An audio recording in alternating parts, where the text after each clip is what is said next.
closed because of sinkholes. Now, I have Jake Longenecker here with me. Your family owns the golf course, and just show us the damage on the course because it is telling.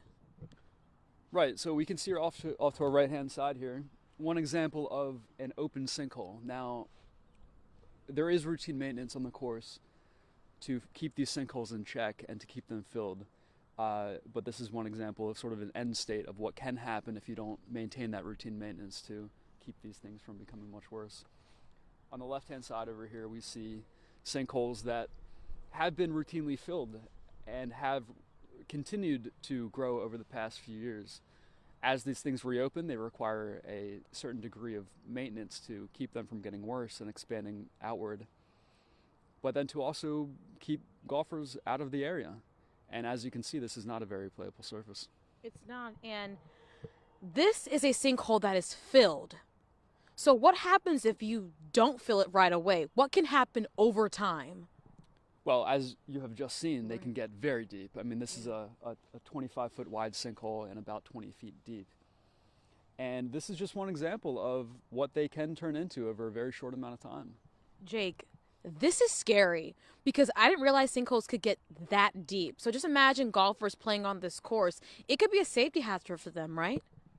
Well, it certainly could be, and that's why we've done our best to, in our very limited resources. We're a very small family that runs a very tight-knit crew here, but we've done our best to be able to maintain operations and keep the course open as long as we can. But as you can see, in this part of the golf course that is affecting our green right now, we're just not able to keep up. No one wants to play on a 17-hole golf course. Yeah. And talk about the financial impact because I'm sure this is hurting your family's business because they're going to permanently close soon at the end of the month. Yeah, it's a scary and sad, unfortunate situation. Whenever you're dealing with ongoing maintenance like this with a crew that is really only a few people, any maintenance that you funnel towards sinkholes is then taken away from other beautification processes that could otherwise be happening on the golf course. And because of that, you're not able to keep up with other routine maintenance that other courses are able to do. Yes, and you've been working with lawyers just trying to find the cause of the problem, and you actually found the problem. What was that? So DEP, the Department of Environmental Protection for Pennsylvania, has done their own investigative scientific reporting, and they have linked the quarry's activities to the occurrence of these sinkholes. We've also had our own independent investigative reporting done, scientific reporting done by independent experts who have causally and statistically linked these sinkholes to the quarrying activities. So you found the root of the issue. And you can see the root of the issue because it's only a few hundred meters away. Yeah. And the sinkholes are all scattered all throughout the golf course. They are filled right now, but it didn't look like this before. No, even 10 years ago, or even 3 years ago, we had a full green here. Our green is now rather egg-shaped, which is unfortunate, but we've lost 20 or 30% of the right-hand side of our green. We've also lost a fair amount of our fairway, and this is a problem that is not only ongoing, but is something that is sort of in this area of the course increasing with scale over time. And you said this issue has been going on for the last 50 years. So why is your family now deciding to close the golf course? So this issue has, while it did exist 50 years ago, and sinkholes do exist in this sort of landscape, sinkholes by themselves do not mean that a quarry is responsible. However, over the recent years, there has been an increase in this area of the course, which has corresponded to the not only expansion of the quarry, but the lowering of the quarry. So an increase in quarrying activities has been linked to the increase in recent activity.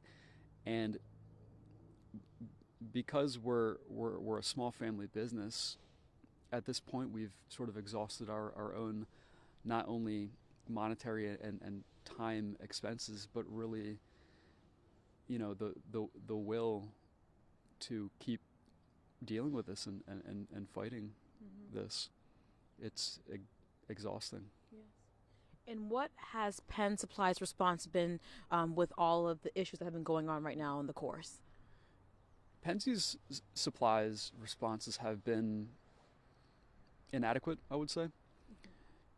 For a neighbor of going on near 100 years now, we would have expected, them to maybe come to the table and want to talk about this. Instead, we've been met with lawyers who have deflected a lot of our scientific claims and have really not offered a solution that is, would allow us to, to come to a nice conclusion here. What kind of solution are you looking for from them? What do you want to see? What do you want to hear from them? Because you say you are not getting an adequate response. Yeah, we would really like them to just, be able to talk about it. Right now, it takes months to have a simple conversation. And in the meantime, we're bleeding money. And this has really forced our hand to sell a sixth-generation property that, was started by my great-grandfather, was built by my great-grandfather, and is now operated by my father. So we're not only losing a source of income here, but we're losing a property that has served the community for so long, young and old alike. Thank you so much, Jake. So right now the family is looking to sell the golf course, and as you can see, the sinkholes cover almost the entire course here. You can see the caution tape are scattered along here. So right now they're looking to sell the course, and they're hoping to get a response from Penn Supply. In Manheim Township, I'm Yasmine Cowan, CBS 21 News.